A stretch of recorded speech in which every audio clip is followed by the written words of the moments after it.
The time scale for the Picoscope is a very important piece of using this tool. This box right here is your time scale, and you can see that it goes from 100 nanoseconds per division all the way to 5,000 seconds per division. Now a division is vertical blue line to vertical blue line, so currently that's represented by 5 milliseconds. Now in the automotive world we work a lot with the 200 milliseconds per division, and this captures a lot of waveform.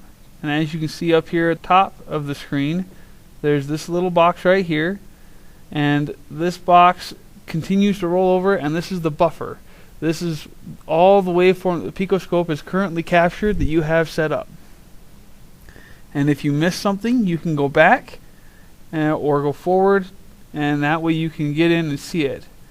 Now a lot of times you'll use the 200 millisecond per division for capturing a lot of things like cranking compression. We use the 50 millisecond per division quite a bit for such things as fuel injectors or ignition. This way we get a tighter waveform, and that'll let us see more of the waveform. As you can see, if we come down here, that our waveform is really close together for the on-off time, and so it's hard to tell how long that's happening. And so to solve this problem, we can come up here to the buttons at the top, and these are our zoom buttons. So there's the magnifying glass with the plus, and if you click, it'll zoom, so that point that you clicked is in the middle of the screen.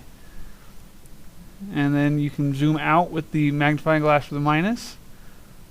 And then you can do a drag zoom, so you can click and drag and it'll highlight the section of the screen that you want to see. And so we can get in and see little details.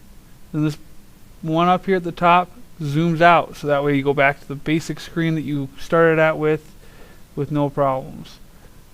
Now our divisions per second can change how our waveform looks on the screen. So if we take this fuel injector waveform and move out to 200 milliseconds per division, you can see that it is really packed together on the on-off times. And if we zoom in, our on-off time looks really small. And so our waveform is really tightly packed together.